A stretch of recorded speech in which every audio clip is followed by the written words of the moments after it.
High students welcome to my YouTube channel M Das maths tuition. आजकेर class 8 life science बा जीवन विज्ञानेर second यूनिटे suggestion दिচ্ছি बंधुरा। आज के साजेशनगुलो दिচ্ছি मानुषेर खाद्य और खाद्य उत्पादन चैप्टार 8 एवं अंतःक्षरा ग्रंथि चैप्टार 9। तो এই দুটো থেকে সাজেশন দিচ্ছি। অনেক স্কুলে এই দুটো চ্যাপ্টারই পরীক্ষা হবে, আবার যাদের হবে না যেই যেই চ্যাপ্টারগুলো হবে তারা সেই চ্যাপ্টারগুলো করে রাখবে। তো প্রথমে মানুষের খাদ্য উৎপাদন যে চ্যাপ্টার, সেখান থেকে আমরা ফসল কি এটা আমরা করব। ফসল কি 202 পেজে ফসল কি এটা খুব করে আসে। বড় মাপের কোনো উদ্ভিদ চাষ করা এবং একই ধরনের উদ্ভিদ বিশাল এলাকা নিয়ে চাষ করলে তাকে বলা হচ্ছে ফসল বা শস্য বা ক্রপ। ফসল কি এটা আসে। এবারে কন্দ জাতীয় ফসল কি কি না, আলু আদা এগুলো কন্দ জাতীয় ফসল। ওষুধ পাওয়া যায় এমন ফসল কি কি আছে, চা কফি বা তুলসী এগুলো থেকে ওষুধ। ওষুধ কিন্তু তুলসীতে চা কফি থেকে ওষুধ হয়, তবে তুলসীটা মূল, আর মশলা থেকে ওষুধ হয়। যাই হোক, এবারে আমরা করব যে উদ্যানবিদ্যা বা হর্টিকালচার কাকে বলে। উদ্যানবিদ্যা বা হর্টিকালচার কাকে বলে না, যেখানে ফল আর সবজি চাষের পদ্ধতি নিয়ে আলোচনা করা হয়। যেখানে ফল এবং সবজি চাষের পদ্ধতি নিয়ে আলোচনা করা হয় তাকে বলছে উদ্যানবিদ্যা বা হর্টিকালচার। আচ্ছা, এরপরে মোস্ট ইম্পর্টেন্ট প্রশ্নগুলো শুধু বলছি বন্ধুরা। এরপরে তোমরা পেজ নম্বর 206 পেজ নম্বর 206 আছে যে মুখ্য খাদ্য উপাদানগুলো কি কি। মুখ্য খাদ্য উপাদানগুলো কি কি ম্যাক্রো এলিমেন্ট বলে। Carbon, hydrogen, oxygen, nitrogen, phosphorus, potassium, magnesium এবং সালফার। 1 2 3 4 5 6 7 8 3 3 6 7 8 এই 8টা 9টা হয় যদিও। যাই হোক, তাহলে মুখ্য খাদ্য উপাদানগুলো কি কি এইগুলো মুখস্থ করতে, মানে এগুলো বেশি করে লাগে, বুঝতে পেরেছো, বা এতে মেজরও বলে, ঠিক আছে, বা কি বলছে ম্যাক্রো বলে। এবার গৌণ খাদ্য মাইক্রো বা কম লাগে, স্বল্প মাত্রিকও বলে বা অল্প মাত্রিকও বলে, বুঝতে পারো। আর এগুলোকে বলে অতিমাত্রিক। কি কি আছে না লোহা, বুঝতে পেরেছো। এখানে ছিল ম্যাগনেসিয়াম, এটা হচ্ছে ম্যাঙ্গানিজ। কপার মানে তামা, বোরন, মলিবেডাম, জিঙ্ক এবং ক্লোরিন এইগুলো উদাহরণ আছে। এবারে জৈব সার, যে জৈব সারটা কি নাম দেখে বুঝতে পারছো। জৈব মানে জীবদেহ থেকে মৃত উদ্ভিদ আর প্রাণীর বর্জ্য পদার্থ ইত্যাদি মিশিয়ে যে সার তৈরি করা মিশিয়ে নয় থেকে পচিয়ে যে সার তৈরি করা হয়। অজৈব সার এবং জৈব সারের সুবিধা অসুবিধাগুলো আসে। জৈব সার কী হচ্ছে, উর্বরতা বাড়ায় এবং ভূমি ক্ষয় করে না, ফসলের ক্ষতি করে না, যেই ফসল উৎপাদন থেকে মানুষের ক্ষতি হয় না। কিন্তু অজৈব সার কী করে, ধীরে ধীরে জমির উর্বরতা কমিয়ে দেয় এবং কিছু কিছু ক্ষতিও করে। এবারে কয়েকটি অজৈব সারের নাম যেগুলো মানে কারখানায় তৈরি হয়, যেগুলো যেমন দেখো ইউরিয়া আমরা জানি, অ্যামোনিয়াম সালফেট, এগুলো হচ্ছে অজৈব সারের নাম, কয়েকটি অজৈব সারের নাম। আর যেটা জৈব সার আরেকটা সুবিধা আছে, যেটা বললাম উপকারিতা, যে মাটির জল ধারণ ক্ষমতা বাড়িয়ে দেয়, মাটিকে রন্ধ্রযুক্ত করে, মানে বায়ু চলাচলও বাড়িয়ে দেয়, জল ধারণ ক্ষমতাও বাড়িয়ে দেয়। এরপরে ভীষণ ইম্পর্টেন্ট আছে যে শস্য আবর্তন। শস্য আবর্তন কাকে বলে, মানে একই জমিতে একই রকম ফসল না চাষ করে যদি ফসলের ধরন চেঞ্জ করা হয়, ধরো ধান চাষের পরে আমরা পাট চাষ করলাম কি ডাল চাষ করলাম এইভাবে, না হলে আমন চলে গেল আউশ চলে গেল বোরো, পরপর খালি সারা বছর ধান চাষ করলাম, তা নয়। এটাকে বলা হচ্ছে, এইটের ছেলেমেয়েরা ভালো করে মন দিয়ে শুনে নাও, এইগুলো থেকেই পরীক্ষায় আসবে। হ্যাঁ, তাহলে শস্য আবর্তন কাকে বলে এটা আসে। এবার সিম্বগোত্রীয় উদ্ভিদ কোনগুলো, যেমন দেখো, এবং এদের মূলে রাইজোবিয়াম নামক মিথজীবী ব্যাকটেরিয়া থাকে। মিথজীবী ব্যাকটেরিয়ার উদাহরণ বলতে পারে না রাইজোবিয়াম। এরা কি করে, মাটি থেকে নাইট্রোজেন নিয়ে গাছকে, মাটি থেকে মানে বায়ুমণ্ডল থেকে নাইট্রোজেন মাটিতে দেয়, আর সেই মাটি থেকে গাছ নাইট্রোজেন পায়। এরা মাটিতে নাইট্রোজেনের পরিমাণটা কি করে বৃদ্ধি করে, সরাসরি এরা বায়ুমণ্ডল থেকে নাইট্রোজেন নিয়ে বৃদ্ধি করে, ঠিক আছে। এরপরে কোনো মানে ঝুম চাষ যদি আসে, পাহাড়ে ঝুম চাষ বা ধাপ চাষ যাদের থাকে একটু দেখতে পারো ঝুম চাষ। এবারে আধুনিক সেচ পদ্ধতির নাম না ফোয়ারা পদ্ধতি আর ড্রিপ পদ্ধতি। আধুনিক, বুঝতে পেরেছ। আগেকার দিনে কি হতো, দড়ি বালতি, পুলি নালা পদ্ধতি, দোলানো বালতি পদ্ধতি, এইগুলো এইগুলো আছে। ডেকাল পদ্ধতি, বিভিন্ন পারসিক চাকা পদ্ধতি, কিন্তু আর চেন পাম্প পদ্ধতি। কিন্তু আধুনিক একদম পদ্ধতি হচ্ছে ফোয়ারা পদ্ধতি আর ড্রিপ পদ্ধতি। বেশি সময় লাগবে না বন্ধুরা, মন দিয়ে শোনো, চ্যাপ্টার বড় আছে, মন দিয়ে শুনলে এবং আমার ইউটিউব চ্যানেলটি যেগুলো বলছে ওইগুলো থেকে তোমরা একদম 90% কমন পাবে। আমি 100% দায়িত্ব নিয়ে বলছি, গুরুত্ব মানে গ্যারেন্টি দিয়ে বলছি বন্ধুরা।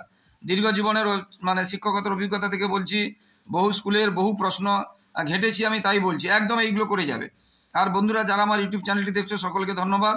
আর যারা আমার চ্যানেলে নতুন প্রিয় ছাত্রছাত্রী, তোমরা কিন্তু আমার চ্যানেলটি সাবস্ক্রাইব করে লাইক কমেন্ট শেয়ার করে এবং পাশে থাকা বেল আইকনটি প্রেস করে অল নোটিফিকেশন অন করে দাও। একটু পাশে থাকো বন্ধুরা, একটু সাপোর্ট করো বন্ধুরা। এবার আগাছানাশক, কৃত্রিম আগাছানাশক বা রাসায়নিক আগাছানাশক 2,4-D, এছাড়া আছে ড্যালাপন, আর আছে পিক্লোরাম, এগুলো আছে আগাছানাশকের নাম। হ্যাঁ, এগুলো কৃত্রিম বা রাসায়নিক আগাছানাশক, জৈব নয়, বুঝতে পেরেছ। এবারে পেস্ট কাকে বলে আসে, যেগুলো ফসলের প্রত্যক্ষ বা পরোক্ষভাবে ক্ষতি করে তাকে পেস্ট বলে। যেমন ইঁদুর, পঙ্গপাল, উই, এইগুলো কে বলা হচ্ছে পেস্ট। ফসল ধ্বংসকারী বা অর্থনৈতিকভাবে আমাদের ক্ষতি করে, সেটা জমিতে করতে পারে, আবার গুদামেও করতে পারে, প্রত্যক্ষভাবে করতে পারে, পরোক্ষভাবে করতে পারে। কিছু কিছু ছত্রাক, ভাইরাস, ব্যাকটেরিয়া যারা আমাদের চাষের ক্ষতি করে, এইগুলো আছে। অনেক সময় কঠিন প্রশ্ন হলে এইগুলো আছে, এগুলো পেস্টের মধ্যে থাকছে। পেস্ট কাকে বলে হলো এবং উদাহরণ দাও। এরপরে ডিডিটির পুরো নাম কি একদম আছে, ডাইফিনাইল ট্রাইক্লোরোইথেন, ডিডিটির পুরো নাম প্রচুর পরিমাণে আছে। BHC, বেনজিন হেক্সাক্লোরাইড, এগুলো যে রাসায়নিক কীটনাশক, হ্যাঁ, পোকামাকড়কে বা কীট পতঙ্গকে মারতে চাষের। হ্যাঁ, ম্যালাথিয়ন, এগুলো হচ্ছে পতঙ্গ বা কীটনাশক, রাসায়নিক কীটনাশক। এর ক্ষতিকারক দিক আছে। এগুলো আবার জৈব অভঙ্গুর, মানে এইগুলো ধীরে ধীরে ধীরে মানে ম্যাগনিফাইং হয়, জৈব বিবর্ধক হিসাবে কাজ করে। ধীরে ধীরে জীব থেকে জীবের দেহে এদের সঞ্চয় বাড়ে, যার ফলে বহু রকম জটিল রোগ তৈরি হয় এবং পরিবেশ দূষণ করে। এগুলো হচ্ছে ক্ষতিকারক প্রভাব আছে, বুঝতে পারলে। এই যে রাসায়নিক কীটনাশক ব্যবহারের কি কি প্রভাব আছে, না এরা জলকে দূষণ করে, মাটিকে দূষণ করে এবং খাদ্য, শস্য, পানীয়ের মাধ্যমে ধীরে ধীরে প্রাণী দেহে পৌঁছে নানা রকম রোগ সৃষ্টি করে, বুঝতে পেরেছ। এবারে জৈব পদ্ধতিও আছে পেস্ট দমনের। জৈব পদ্ধতিগুলো আছে, যেমন আমরা জানি বিড়াল ইঁদুর খেয়ে নেয়, তাহলে বিড়াল চাষ করলে ইঁদুরের পরিমাণ কমবে। আরও বিভিন্ন ধরনের মাকড়সা, বোলতা, ভিমরুল, এগুলো আছে বিভিন্ন, এদের বিভিন্ন রকম শত্রু আছে, সেই শত্রুতে চাষ করতে হবে। মদ, বুঝতে পেরেছ। দেখো এখানে লক্ষ্য করে চোষক পোকা, উই চিংড়ে, এরকম বিভিন্ন রকম, এগুলো খেয়ে নেয়, ধরে খেয়ে নেয় এরা, ঠিক আছে, এইগুলো করবে। এছাড়া একটা মানে শস্য ক্ষেত্রে আগুন জ্বালিয়ে তার চারধারে যদি তেল দেওয়া হয়, সেই তেলে আগুনে কিছু পুড়ে যায়, আবার তেলে পড়েও কিছু পুড়ে যায়, এগুলো হচ্ছে জৈব পদ্ধতি এগুলো। এরপরে গরু দিয়ে নাঙল না টানিয়ে এখন আধুনিক ব্যবস্থা বেরিয়েছে, বুঝতে পেরেছো, কম্বাইন হারভেস্টর। সেখানে কি হচ্ছে, ফসল ঝাড়ানো হচ্ছে, ফসল তোড়াও হচ্ছে, মারাইও হচ্ছে, সব রকম কম্বাইন হারভেস্টর। আর ওটা যেটা গরু নাঙলের কথা বললাম, যেটা আমরা বলি পাওয়ার টেলার, এই সমস্ত যে মেশিন বেরিয়েছে, এইগুলোর মধ্যে ভালো করে মন দিয়ে শোনো বন্ধুরা, এই ধরনের প্রশ্ন আসবে। এবারে নাবি জাতের, মাঝারি জাতের এবং জলদি জাতের। নাবি মানে কি দীর্ঘমেয়াদী, একটু বেশি দিন ধরে ধানটা পাকতে লাগে, 140 থেকে 150 দিন, তাদের নামগুলো বলতে হবে। এই স্বর্ণ, মাসুরি, পঙ্কজ, এগুলো বেশি দিন লাগে। কম দিলে তাড়াতাড়ি ফলন হয়ে যায়, যেমন রত্না জাতের ধান। আর 95 থেকে যেগুলো নাম দেওয়া আছে। মাঝারি, একটু মাঝারি লাগে, জয়া, জয়ন্তী, এইগুলো। এবার সব থেকে একটা প্রশ্ন ইম্পর্টেন্ট, গোল্ডেন রাইস কি? 212 পেজে আছে গোল্ডেন রাইস। ভিটামিন এর চাহিদা মেটাতে কৃষি বিজ্ঞানীরা এক বিশেষ ধরনের ধান চাষের ব্যবস্থা করেছেন, তাকে বলা হচ্ছে, মানে চাল হয় ধান থেকে, তাকে বলা হচ্ছে গোল্ডেন রাইস। ভীষণ পরিমাণে আসবে, মন দিয়ে করবে বন্ধুরা। এবার এখানে অনেক সময় আউশ আমন বোরো কখন তোলা হয়, কখন কাটা হয়, 213 পেজে আছে, তোমরা এটা দেখবে। আউশ আমন বলো কখন তোলা হয়, কখন কাটা হয়, বুঝতে পারলে। এরপরে এখানে আম চাষে যদি আসে, মানে কোন আম সব থেকে আগে পাকে, কোন আম সব থেকে দেরিতে পাকে, এরকম কোনো প্রশ্ন অনেক সময় আসে।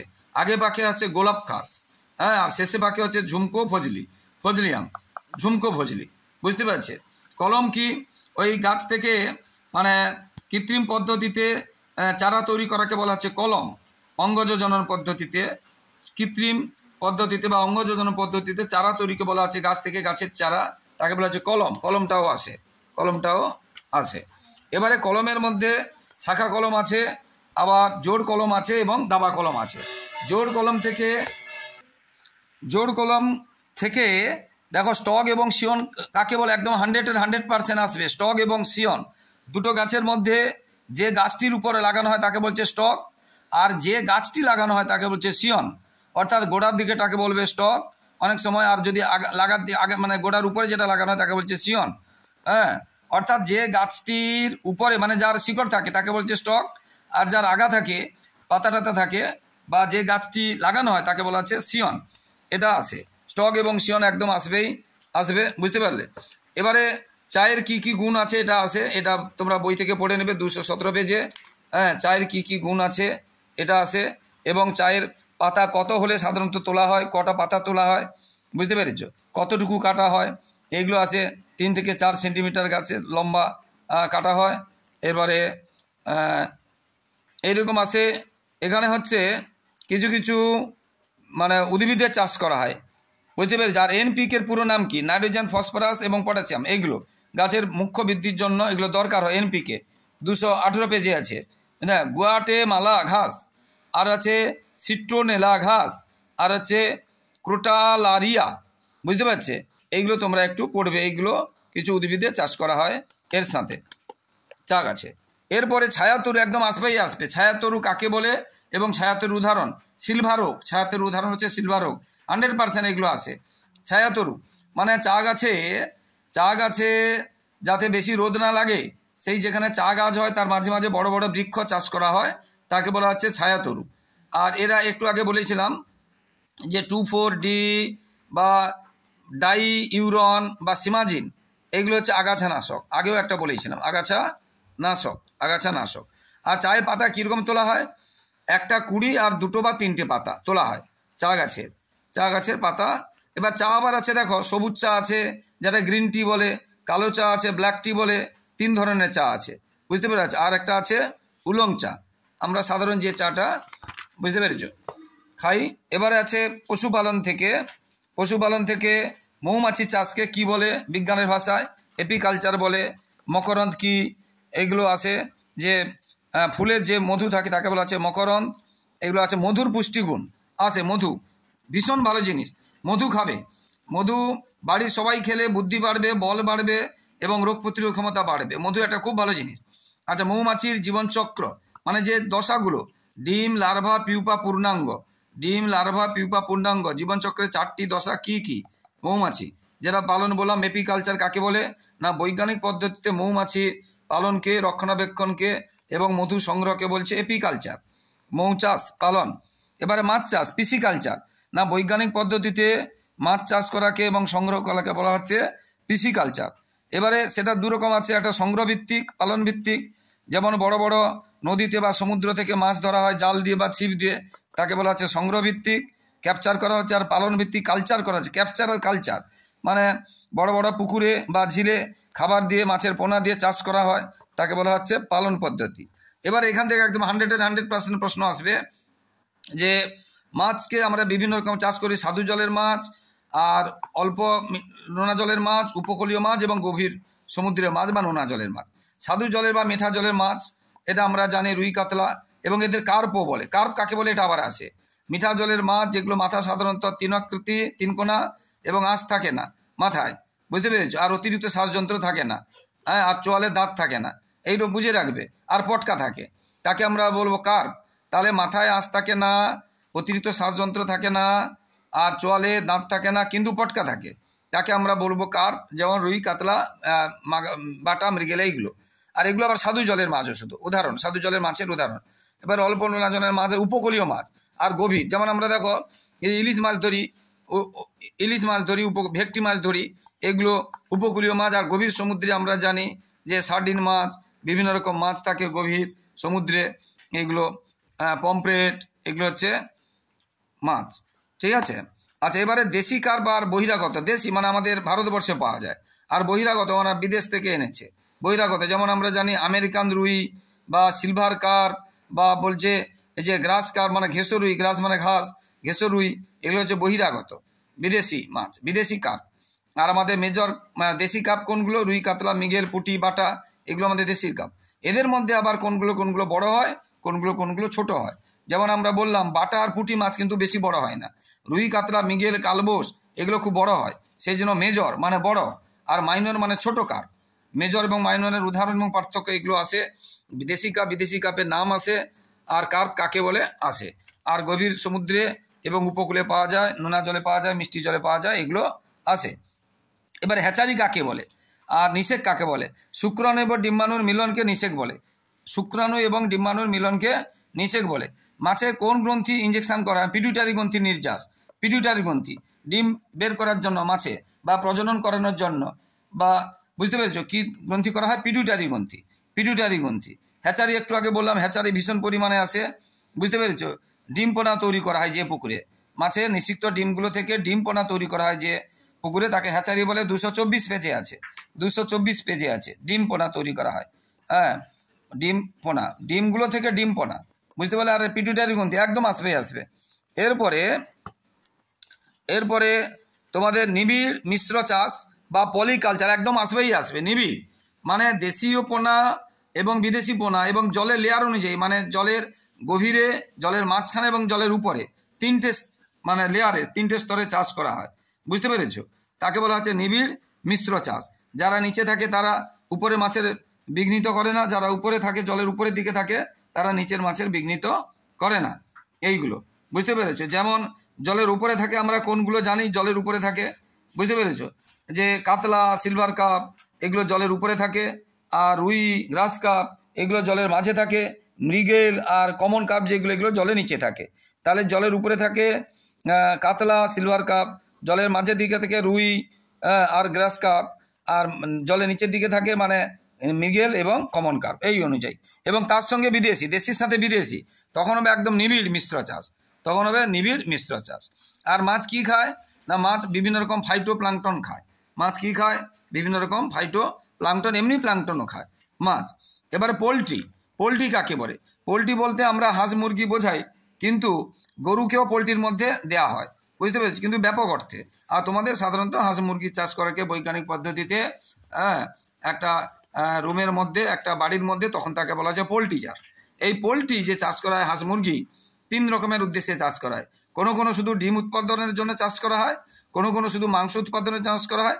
এবং নাম বুঝতে হবে, ডিম, লেঘর আর মিনার্কা। মাংসের জন্য কি আছে? অ্যাসিল, চিটাগাং, ব্রাহ্মা এবং কোচিন উদাহরণ আছে। আর এটা সব থেকে বেশি আছে ডুয়াল, মানে এখান থেকে ডিমও পাবো আবার মাংসও পাবো। সেটা কি আছে আমরা যেটা সবাই জানি, এইগুলোর মধ্যে যেমন মাংসের জন্য ব্রয়লারও জানি, এটা আমরা জানি মাংসের জন্য। আচ্ছা, উভয় ডুয়াল সিম বলে না মোবাইলে, ডুয়াল, সেরকম উভয়, মাংসও পাবো ডিমও পাবো। কি আছে? রোড আইল্যান্ড রেড আর প্লাই মাউথ রক আর নিউ হ্যাম্পশায়ার, এইগুলো হচ্ছে ডুয়াল, ভীষণ পরিমাণে আছে।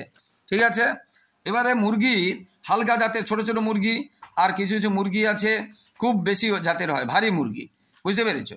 আবার কোনো মুরগি করছে সিটার, আর কোনো নন সিটার, মানে ডিমে তা দিতে পারে আর সিটার, আর দ্বারা ডিম ফোটাতে ডিম থেকে বাচ্চা বা ডিম ফোটাতে পারে না, তাকে বলে নন সিটার।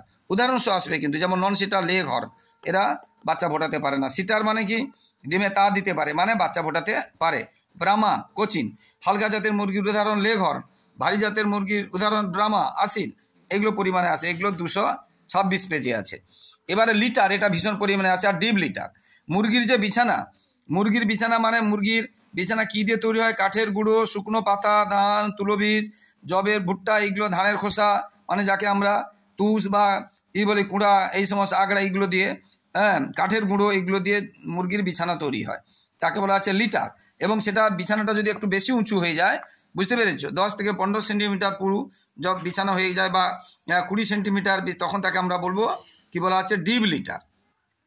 লিটার মানে বিছানাটা পরপর করে বেশি উঁচু হয়ে গেলে, আরও কুঁড়ো, আরও মাছের কাঠের গুঁড়ো, আরও শুকনো পাতা দিয়ে, তুলোর বীজ, এইসব দিয়ে উঁচু হয়ে গেলে তখন তাকে বলেছে ডিপ লিটার, 20 সেন্টিমিটার, বুঝতে পারলে? আর মাছের এটা করে রাখবে যদি আসে, পুষ্টিগত গুণ কম আসে অবশ্য। এবার অন্তঃক্ষরা গ্রন্থি, অধ্যায় 9, অন্তঃক্ষরা গ্রন্থি থেকে কি কি প্রশ্ন আসে দেখো বন্ধুরা। অন্তঃক্ষরা গ্রন্থি মাত্র 30 মিনিটের ভিডিও দেবো, এইটা তোমরা যদি 2-3 বার শোনো, তোমাদের একদম আমি গ্যারেন্টি দিয়ে বলছি বন্ধুরা, 100% গ্যারেন্টি দিয়ে বলছি, তোমরা 90% কমন পেয়ে যাবে বন্ধুরা, এটা একদম বলে দিচ্ছি। এবার হরমোন কাকে বলে?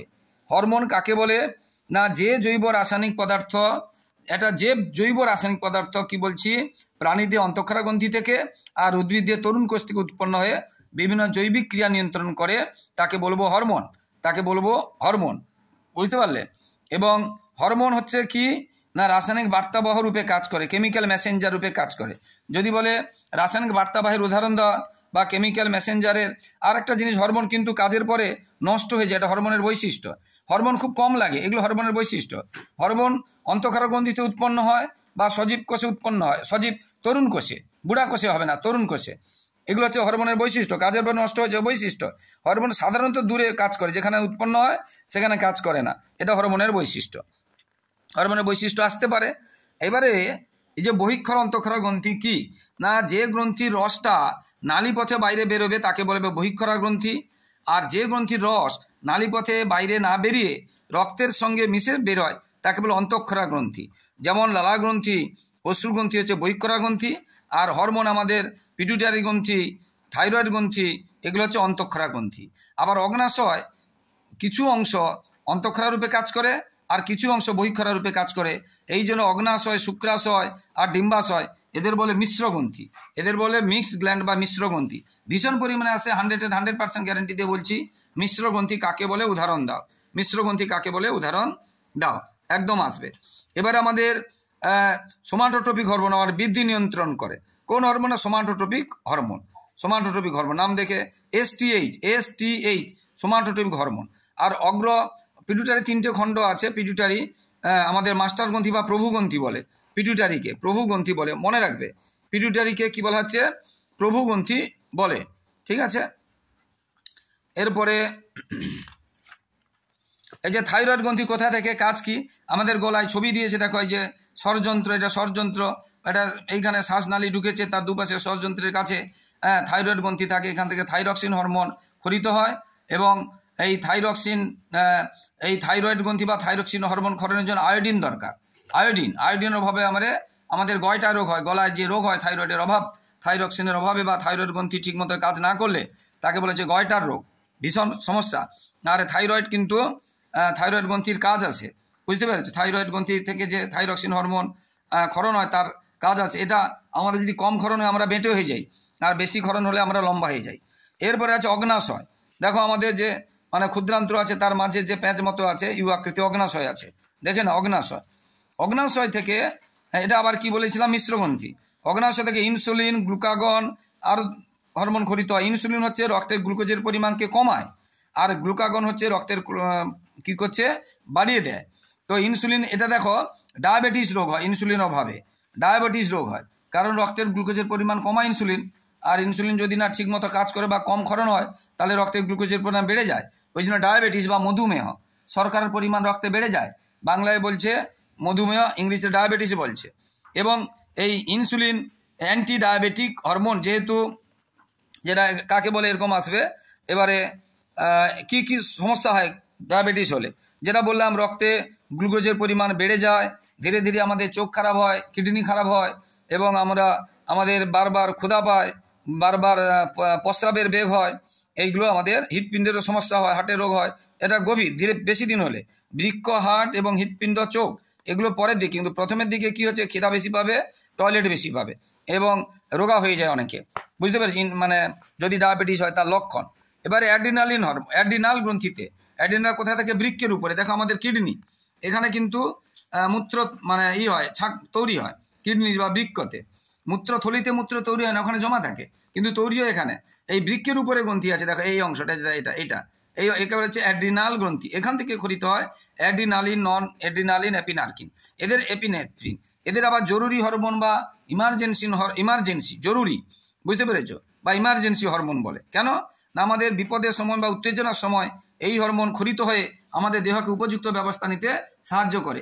কেন অ্যাড্রিনালিনকে জরুরি হরমোন বা ইমার্জেন্সি হরমোন বা আপৎকালীন হরমোন বলছে না, বিপদের সময় বা জরুরি অবস্থায় এই হরমোন নিঃসৃত হয়ে আমাদের দেহকে উপযুক্ত ব্যবস্থা নিতে সাহায্য করে, এই জন্য। এবারে অ্যাড্রিনাল গ্রন্থি থেকে আর একটা হরমোন বের হয়, কর্টিসল হরমোন। এটা যদি বেশি হয় আমাদের অনেকের মুখ গোলাকার হয়ে যায়, মুন ফেস, চাঁদ তো গোল হয়, ওই জন্য মুন ফেস, গোলাকার মুখ হয়ে যায়, এই জন্য মুন ফেস বলা হয়। তাহলে মুন ফেস রোগ কার জন্য হয়, কর্টিসল হরমোনের। কর্টিসল কোথা থেকে বেরোয়, অ্যাডেনাল গ্রন্থি থেকে। তাহলে জরুরি হরমোন বললাম একদম আসবে কাকে বলে। এবারে আমাদের কিছু যৌন হরমোন আছে, ছেলেদের আছে টেস্টোস্টেরন, মেয়েদের আছে ইস্ট্রোজেন, আরও আছে।